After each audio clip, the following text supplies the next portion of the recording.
신조염려 3건입니다. 수많은 소용료가 있었지만 뭐니뭐니 해도 유역비가 레전드가 아니었나 하는 제 의견입니다. 각설하고 어느덧 한 해가 지나 양과는 18세, 소용료는 22세가 되었습니다. 그리고 여전히 양과는 소용료를 찾아 유랑을 하고 있었습니다. 어느 한 마을에서 곽정 부부가 영웅대회를 열었다는 소식을 들은 양과는 오랜만에 만나면 어떤 반응일지 궁금해 찾아가 보기로 했습니다. 영웅대회가 열리는 육승풍의 자택은 자칭 영웅들로 인산인해 그 자체였습니다. 그리고 입구에서 손님들을 맞이하고 있는 곽정과 황룡도 있었고 말이죠. 그때 기웃기웃거리는 양과를 발견한 곽정은 한 걸음에 다가와 반겨주었습니다. 이때 곽정은 해맑은 동네 아저씨처럼 보였습니다. 물론 황룡도 양과를 환영해 주었지만 여전히 약간은 경계하고 있었습니다. 그러나 영웅대회에는 전진교 도사 나부랭이들도 참석을 했으니 어찌 스무스하게 넘어갈 일이 있겠습니까? 양가도 이제 18세의 어엿한 청년인지라 그저 당하기만 할 생각이 없었고 전진교 도사들도 목통이 터져라 호통을 치고 있었습니다. 그렇게 해맑던 곽정도 둘 사이에 끼자 매우 난처해했습니다. 그때 나타난 곽정의 딸 곽부가 분위기 전환을 시켜주었기에 망정이었습니다. 귀엽기만 하던 곽부도 이제는 예쁜 숙녀가 되어 있었습니다. 참고로 곽부는 신조염녀 미녀순위 4위입니다. 실은 꼬꼬마 양과가 고아로 어렵게 살던 시절 우연히 곽정 부부가 양과를 발견했고 눈썰미 좋은 황룡이 단번에 양과가 양강의 아들임을 알아냈었습니다. 하여 도화도로 데려와 같이 잘 살고 있었는데 어느 날 애들끼리 싸움이 났었습니다. 이때 양과는 혼자서 곽부와 무돈유, 무수문 셋을 상대로 싸웠습니다. 특히 어린 시절 양과는 지고는 못 사는 성미였기에 얻어맞고만 있다가 저도 모르게 구양봉에 한마공이 튀어나와 무수문한테 중상을 입히는 사고를 치고 말았습니다. 솔직히 애들 싸움에 한마공까지 쓰는 건 엄마를 부르는 것만큼 치사하긴 했습니다. 이리 되자 도화도에서 같이 살고 있던 가진학은 6형제를 죽인 구양봉에 한마공을 쓴 양과한테 역정을 내며 내 눈엔 흙이 들어갈 때까지 도화도에서 함께 살 수 없다고 했습니다. 그런데 가진학은 이미 장님이었거늘 하여 곽정은 전진교라면 양가를 바르게 키워줄 거라고 믿고 의탁했던 것이었습니다. 다시 돌아와 양가는 혼자 사색에 잠겨 있었습니다. 그때 곽부가 다가와서는 살갑게 대하는 게 아니겠습니까? 그렇게 곽부와 양가가 화해하는 분위기가 연출될 때쯤 무돈유 무소문 형제도 다가왔습니다. 참고로 무씨 형제들은 1등 대사의 제자 어처경독 중 경을 맡고 있는 무삼통의 아들입니다. 이렇게 넷은 우연히 곽정과 황룡이 나누는 대화를 숨어서 엿듣게 되었습니다. 그런데 글쎄 황룡이 임신을 했다지 뭡니까? 사조영웅전에서는 애가 어디서 나오냐며 그렇게 모른 채를 했던 황룡이 말이죠. 다시 양가에게 이제는 전력을 다해 무공을 전수해주겠다는 얘기도 나누고 있었습니다. 그러자 양가는 곽정의 마음씨에 또다시 감동을 받고 말았습니다. 또 양가와 곽부를 결혼시키자는 얘기도 나왔는데 여전히 황룡은 아비 황약사와 마찬가지로 내 딸은 못 준다 마인드 딸못마였습니다. 아시겠지만 사조영전에서 황약사는 그렇게 곽정과 황룡의 결혼을 반대했었습니다. 곽정이 가자 황룡은 후임 방주가 될 노유각에게 타구봉법을 전수해주고 있었습니다. 노유각은 개방장로 중에 한 명이었고 의리가 두터운 성품이었습니다. 막말로 의리 빼면 시체였습니다. 노유각은 머리를 박치기 할 때만 쓸 줄 알았기 때문에 가르치는 황룡도 노유각 머리에 붙은 저 고약을 떼버릴까 몇 번이나 망설였습니다. 홍칠공이 개방의 전성기를 이루었고 황룡은 이를 잘 유지한 편이었습니다. 허나 노유각 시절부터는 급하게 쇠퇴하고 말았으니 그때 황룡이 거기 숨어있는 녀석들 이리 썩 나오거라 라고 말했습니다. 역시 황룡은 여전히 김영서솔래의 독보적인 지력 1위였습니다. 곽부의 애교로 혼나는 것 없이 끝났지만 황룡은 양과한테 할 말이 있으니 곽부와 무씨 형제는 이만 가보라고 했습니다. 이때까지 황룡은 양과의 아비 양강한테 아직도 질려 있었기에 양과를 좋게 생각하지 못하고 있던 터인데 어찌 보면 이런 대화의 자리도 처음이었습니다. 하여 황룡이 첫 번째로 꺼낸 말은 자신도 어렸을 때는 성격이 괴팍했는데 곽정이 너그럽게 이해해줘서 이제껏 잘 살고 있다면서 과거에 잘해주지 못한 것에 사과한다고 했습니다. 그러면서 자신 역시도 무공을 모조리 전수해주겠다고 했습니다.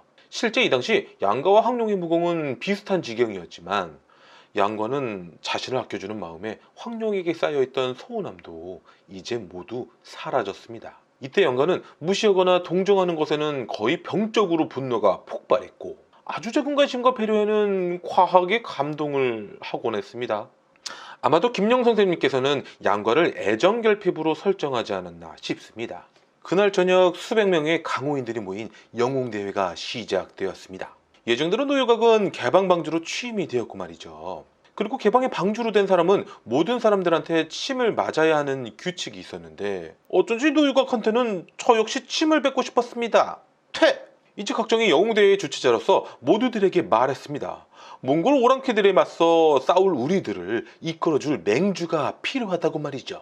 그러자 너나 할 거 없이 맹주 후보로 이 사람이 좋다며 침을 튀겨대기 시작했습니다. 일단 곽정과 황룡 그리고 홍칠공이 후보로 제일 많이 거론되는 분위기였습니다. 그때 엄정화의 초대를 부르면서 등장하는 풀청객 곽도였습니다. 거기다 자신의 사부 금융법왕까지 데리고 왔습니다. 금융법왕은 초대는 몰랐는지 페스티벌을 흥얼거리고 있었고 말이죠. 곽도는 낯짝 좋게도 남들 눈치 안 보고 지 할 말만 하기 시작했습니다. 홍칠공은 무린 맹주로 손색이 없으나 살았는지 죽었는지 아는 사람 있습니까? 하여 지금 이 자리에 오신 금융법왕을 맹주로 추대하는 바요 라고 말이죠. 이때 곽도의 말주변이 좋아 몇몇 사람들은 웅변학원을 다녔다고 생각했습니다. 그런데 이쪽에도 웅변대회 우승자 출신이 있었으니 바로 황룡이었습니다. 황룡은 모든 사람들이 맹주로 홍칠공을 추대하는데 지금 마침 안 계시니 많이 양보해서 서로의 제자끼리 대결을 해서 정하자고 했습니다. 이때 홍칠공의 제자는 곽정이었고 금융법왕의 제자는 곽도였습니다.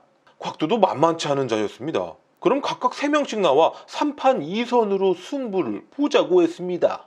그 말에 슈퍼둔의 황룡이 주판을 두들겨 보더니 말했습니다. 우리가 이기겠군. 그리하여 황룡의 선으로 화투의 꽃 섰다가 시작되었습니다.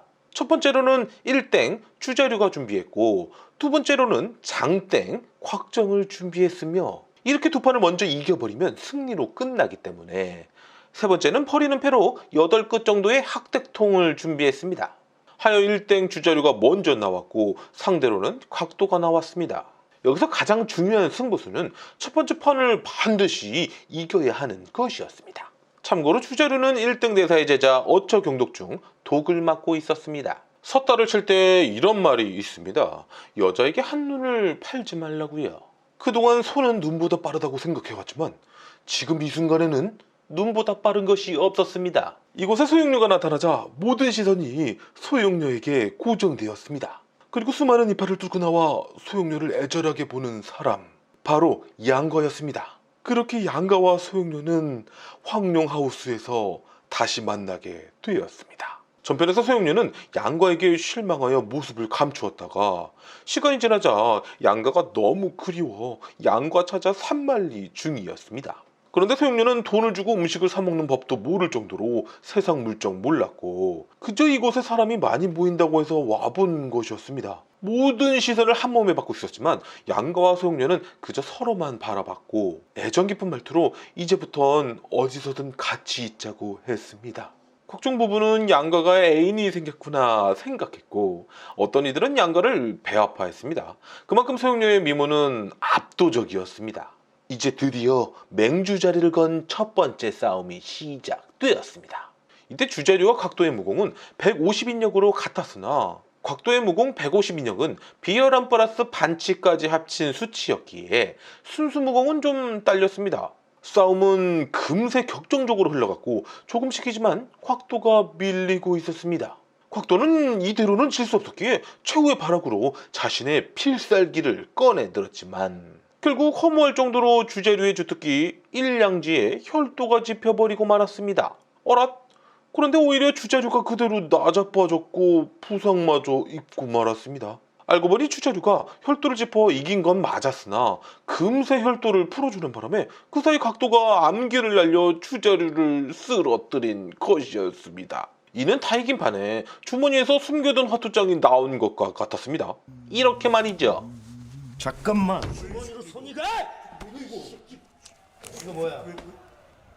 이러면 완전 나가리였습니다. 하여 황룡은 직접 두 번째로 나가고 곽정을 마지막에 내보낼 수밖에 없었습니다. 그때 1등 대사의 제자 어초경독 중 어가 자기가 나가겠다고 바득바득 우겨댔습니다. 그리고 이 어를 그냥 편의상 물고기어라고 부르겠습니다. 그리고 적들 쪽에서는 예상한 대로 다리파가 나왔건 말이죠. 이리하여 물고기어와 다리파의 두 번째 대결이 시작되었습니다. 물고기어와 다리파는 내공은 거의 없이 오로지 외공만 사용하는 이들로 두 사람 다 무공은 150인력으로 같았기에 승패를 예측할 수 없었습니다. 그런데 하필이면 물고기어의 무기인 무쇠로 만든 노가 부러지고 말았습니다. 이는 무기의 강직도 차이였지 무공으로 졌다고 볼 순 없었기에 물고기어가 다시 싸워보자고 했지만 다리파는 안 들린다만 시전하며 자신이 이겼다고 우기기 시작했는데 이는 우기는데 장사가 없는 지경이었습니다.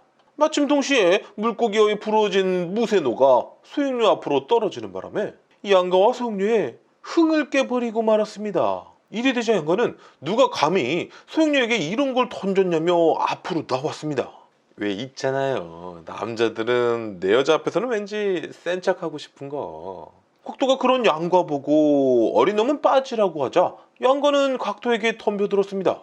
나름 회전이 빠른 곽도는 양가와 다툴 새도 없이 자신들의 승리를 빨리 인정받고 싶었기에 양가의 공격을 피하기만 하며 말했습니다. 넌 사부도 없느냐? 왜 이리 길길이 날뛰느냐? 라고요.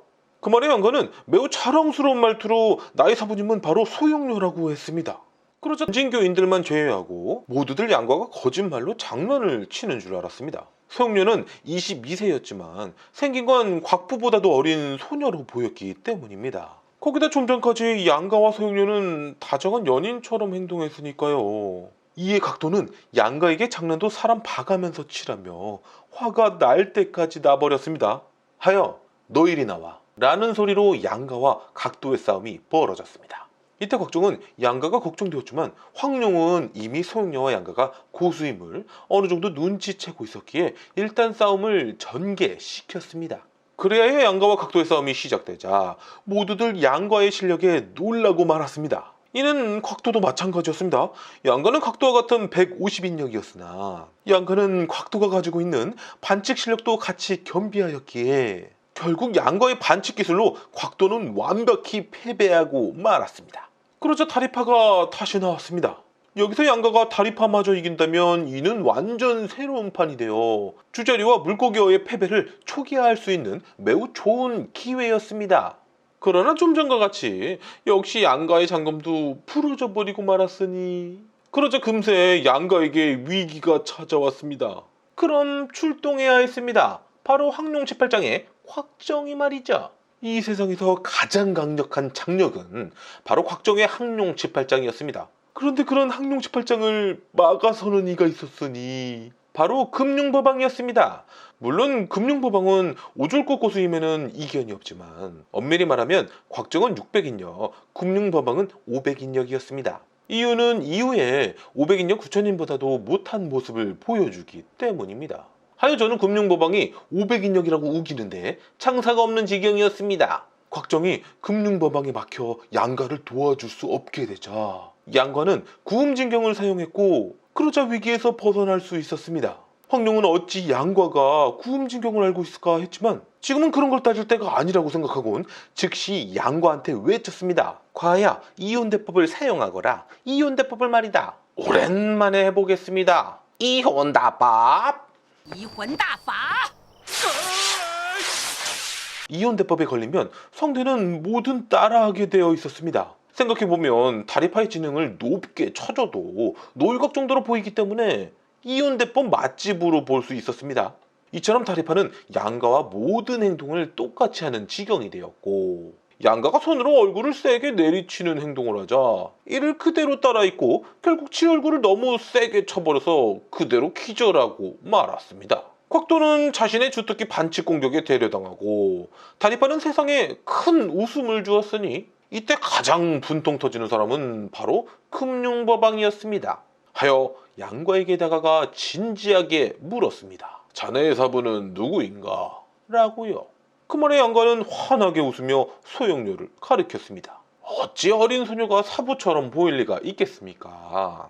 하여 넌 처음부터 장난질이냐? 라며 소용료에게 말했습니다. 어린 아가씨가 나의 10초를 받아내면 즉시 그대를 맹주로 인정하겠네 라고 말이죠. 그 말에 소용료가 대답했습니다. 좋아요, 한번 해보죠. 금룡보방은 양가와 소용료 두 어린 것들이 끝까지 장난질 치는 거로 알곤 슬슬 오한말을 준비하고 있었습니다. 이렇게 신조염녀 3건이 끝났습니다. 아무도 구독을 안 해주시니 싸늘하다.